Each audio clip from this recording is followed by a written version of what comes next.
Welcome to Functional Philosophy, the show in which I, Charles II, explain and apply Ayn Rand's philosophy, objectivism. If you'd like to ask me a question on objectivism or its application, just go to charles2.com/contact.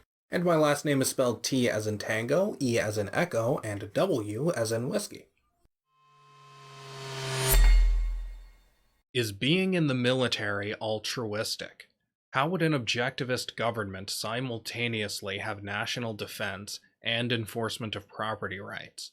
Would it be strictly voluntary? Well, I believe everyone who has ever taken on the task of answering questions from an objectivist perspective has been asked and has answered this question. It is extraordinarily common. In fact, I have probably answered it myself, but if you are tuning out because you've heard this question answered a million times, you can tune back in because I have some additional things to say about it. So let's just take the actual questions in reverse order.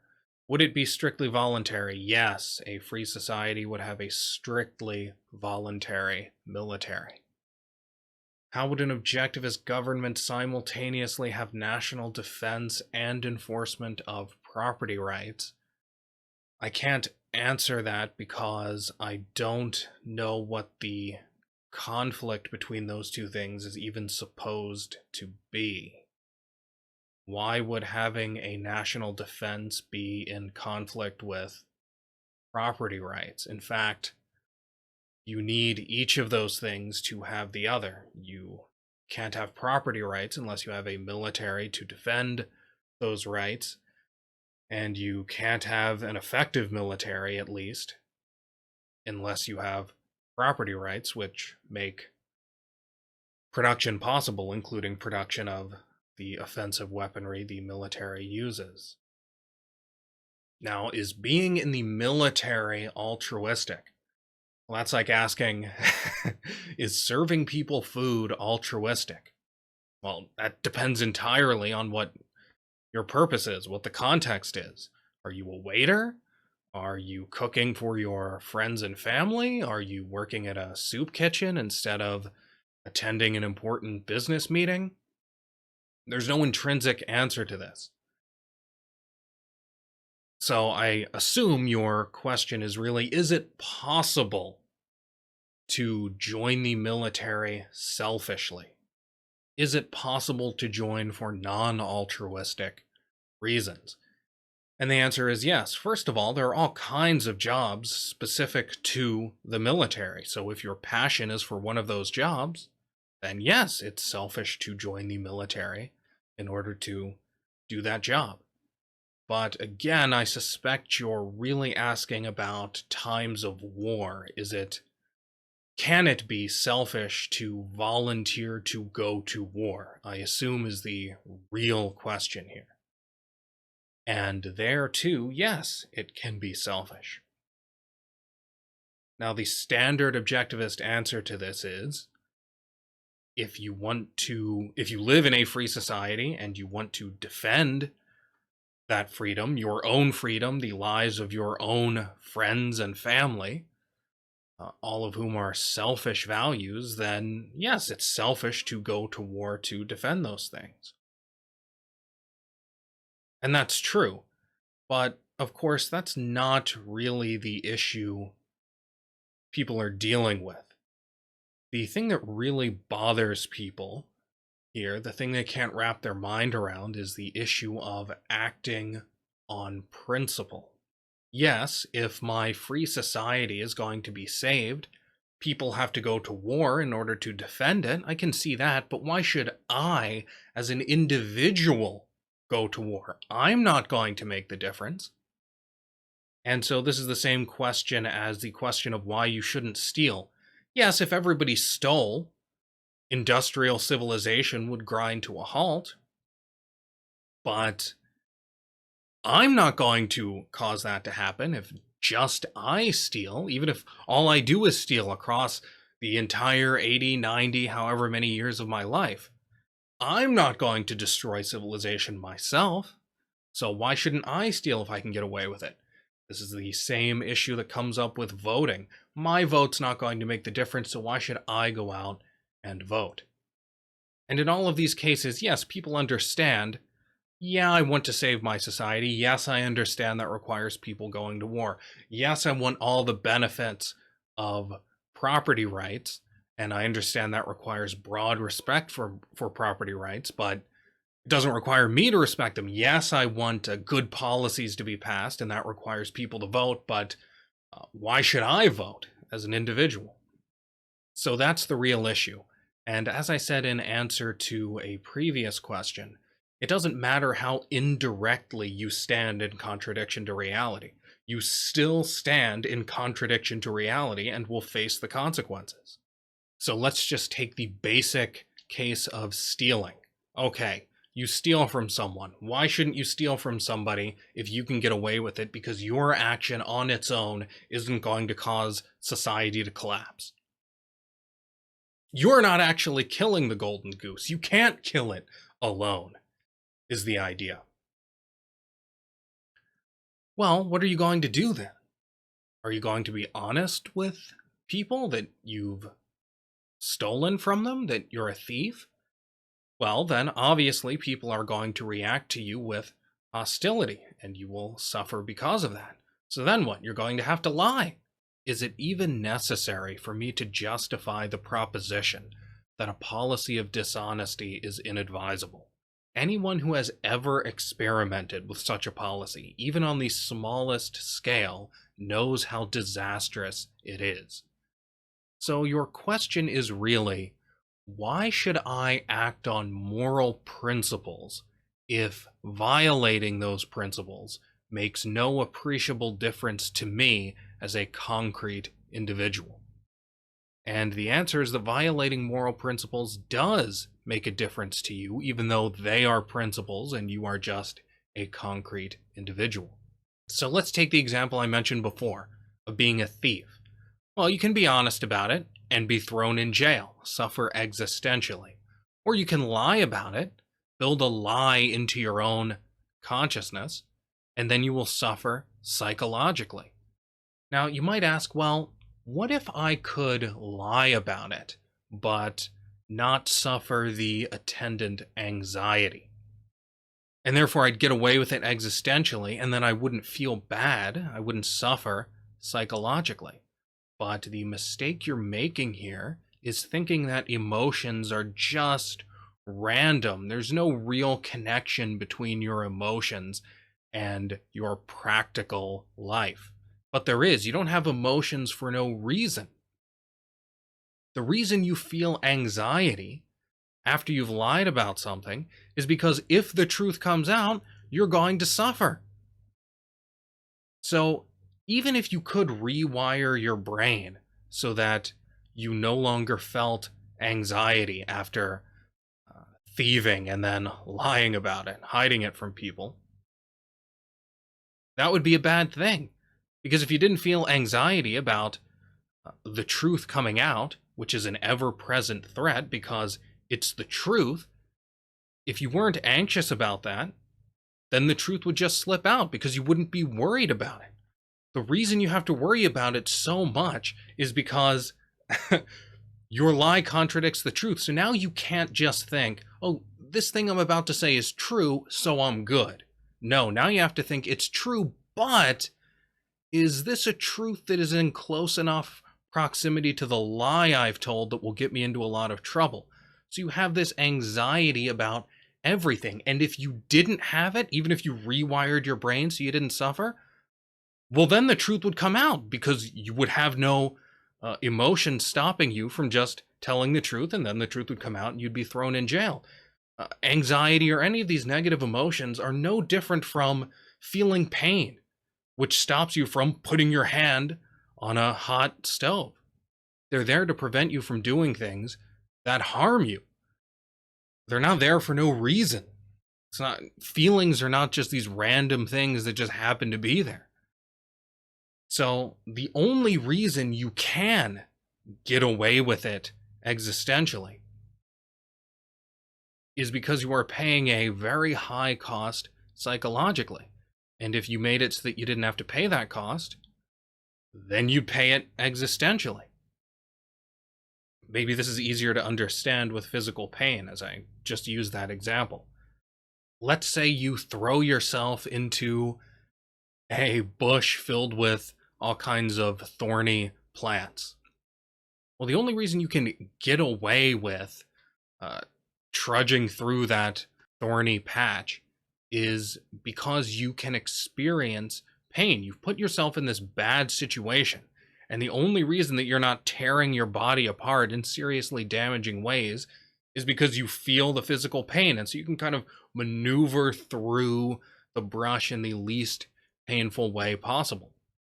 So it's the suffering that allows you to get through that, because you've put yourself in a bad situation. Now you could say, well, what if I threw myself into that bush and I got rid of the pain? Well, then you're just going to walk through it tearing yourself apart.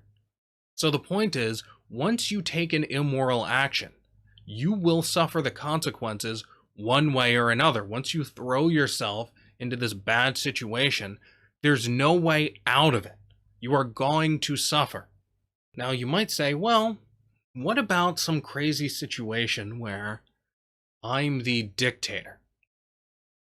So I can commit an immoral action. I can steal from people, but I'm so powerful that I can just be open about that.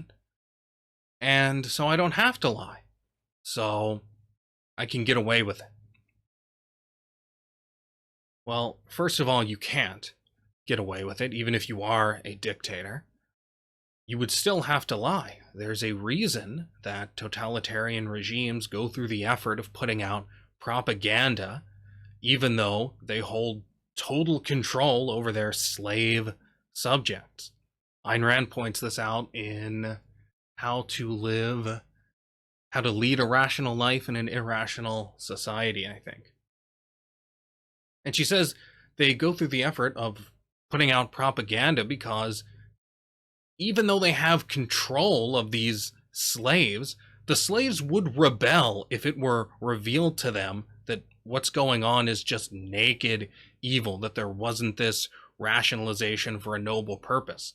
So even if you were a dictator with total physical power over people, you would still have to lie or suffer the consequences of the physical threats you would face if people knew you were just being evil. But even if you thought, well, I could just crush those rebellions. The thing is, if you have that much power, then you're no longer acting as just one person. It's not, well, my own views on property rights aren't going to make a difference. If you have that much power, your views do make a difference. You know, if Fidel Castro in the 60s had believed in property rights, he could have implemented them.